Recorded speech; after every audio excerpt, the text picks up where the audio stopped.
Good evening and welcome to the Tipsy Garden. My name is Justin. Today I'm going to be teaching you about hardy succulents. We live in Zone 5B, 5A, Fort Collins, and tonight I'm going to show you how to put together what we call a crevice garden. These are just a couple that I've done. This one's not a crevice garden, but this is an example of hardy hens and chicks. Very similar to like the succulents and stuff that you'll see them sell in stores. But how can you beat that? And these are so awesome. They're super hardy. They change colors during the winter. Just a really fun, interesting plant. And they're super easy to care for. Like, they don't need a lot of water. Today they're looking really nice because they got some rain this afternoon. We had a big rainstorm come through. But this is one that I did probably about, I don't know, 2 or 3 years ago, and I love how that iron pot is starting to get some rust to it, and then the little hens and chicks are starting to spill over the side. But these are just fun things to have in really bright sunny spots where it's hard to grow anything else. They bring a lot of interest, and usually people think that they're really super cool when they come over. So I'm going to teach you how to put one together today. Usually when I'm doing cactus and succulents, I like to do a shallow pot because it's a quicker draining container. It won't hold as much moisture. And these guys have really shallow roots anyway because they've adapted to store most of their water inside the plant itself. So this guy here is called Little Pickles. And it's like an ice plant, but that's like an alpine too. You can always do alpines in these too. Alpines do really good in a quick draining soil. And then what I'm using for my potting soil mix is it's called Crump Greenhouse Cactus and Succulent Mix. I swear by this. The only place I know in town that sells it is Bath Garden Center. So shout out to Bath. Thanks for providing me really awesome soil and materials for my planter. That being said, let's get started. I think probably what we're gonna wanna do first is I've got an assortment of rocks, pieces of pottery that just didn't make it. And then of course, if you wanna add a little whimsy, a little pot creature. So, who should I start with?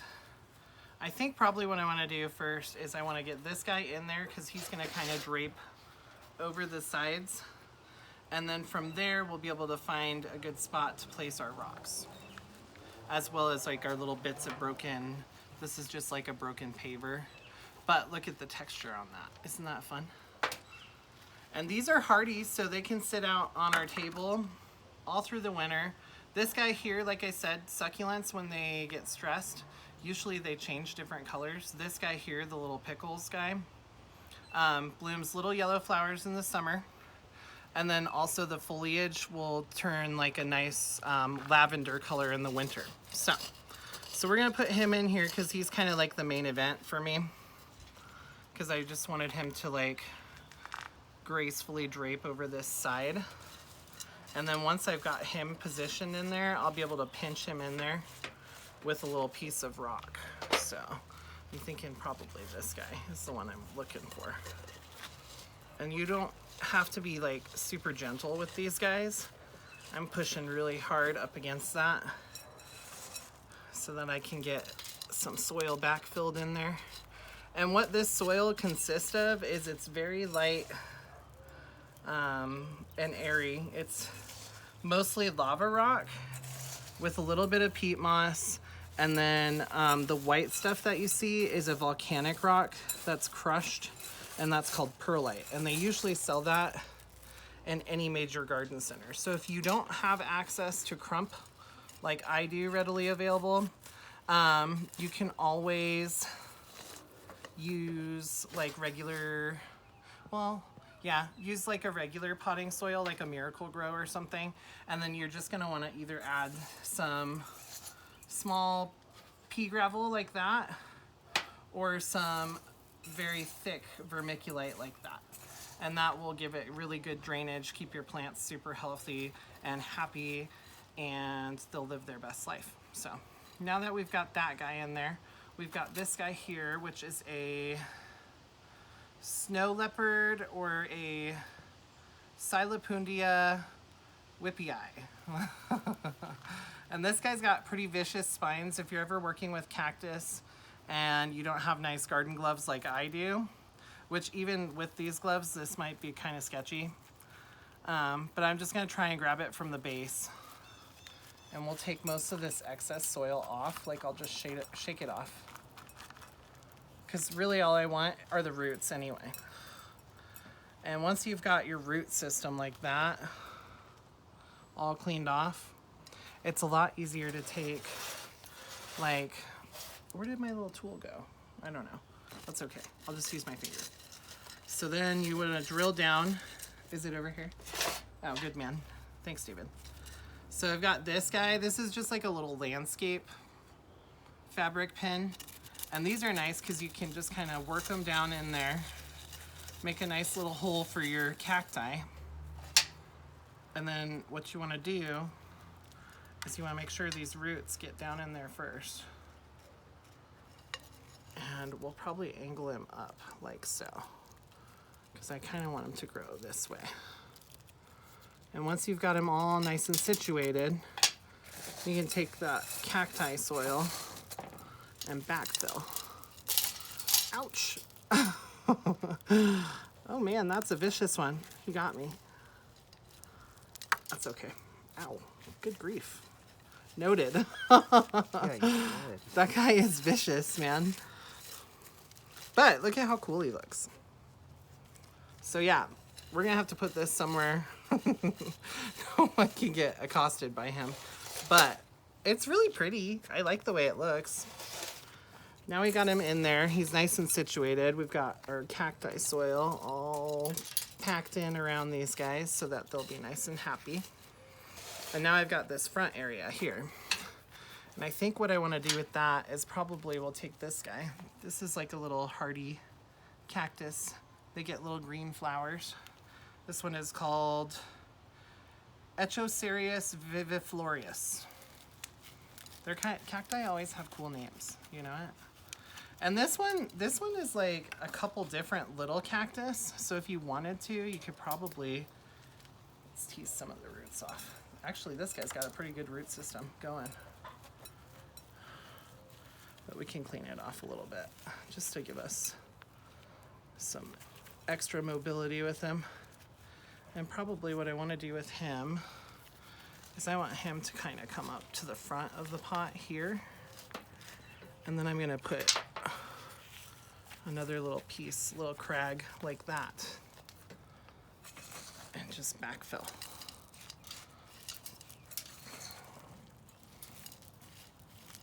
And if that root system gets kind of proud above the lip there, that shouldn't make a huge difference because cacti and succulents are super tough. But probably what I'll do is I'll take that little tool I've got, and you could use like a butter knife or like a fork or something, and just work it down in there. Like pack him around there. You want to expose that little piece of cliff face right there. That's what it looks like to me. And then what we'll do is we'll top dress right here with that little piece of pottery, just to give it some color right there. And eventually what will happen is this little pickles plant will grow up over this side too. But now we've got that cute little guy going there. And then these guys are like a spider web's hen and chick. And these guys get really cool. Like they'll cascade like this as well. Like this one here. This one's called like a chocolate chip, I think. And what I want to do here, now that I've got all of my stuff going on, that's kind of cool, right? Then we can plant something right in there. I don't think this one will fit. Well, it might. I don't know. And just have fun with it, guys. Like play around with your rocks. I just went around the garden and gathered different things that I thought were interesting. Kind of create little cliff faces that makes it more interesting. So we're gonna pack some of these guys in there. And these guys, as you see, look at, they give them that big, huge rooting tray. but really they only root down about that much, like maybe a 1/4 inch. And so what I'll do is I kind of want him to be the star of the show in the middle here. And we'll just pour that in there. Work it in with your butter knife or your tool that you've got. And then when you're done planting all this up, you can always take like a little paintbrush and get all that excess dirt off too.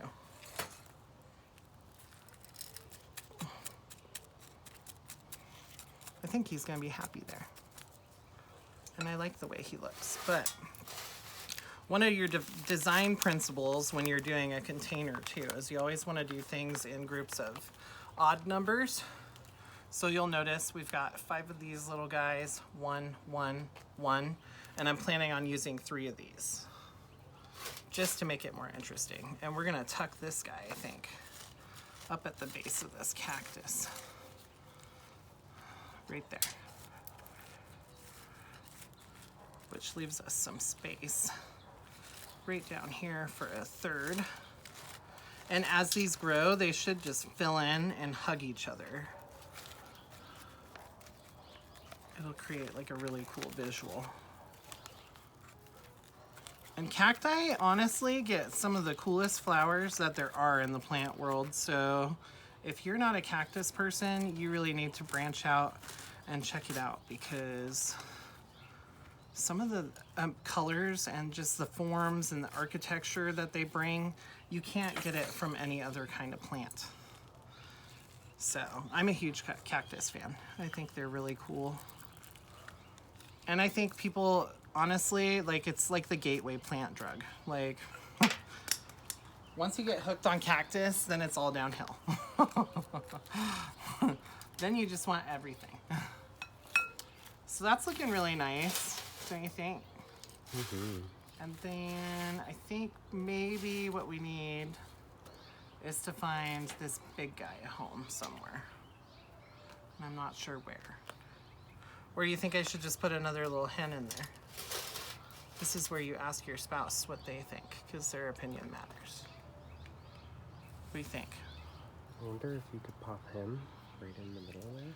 I don't know, I think that'd be too crowded. And you can put the rest.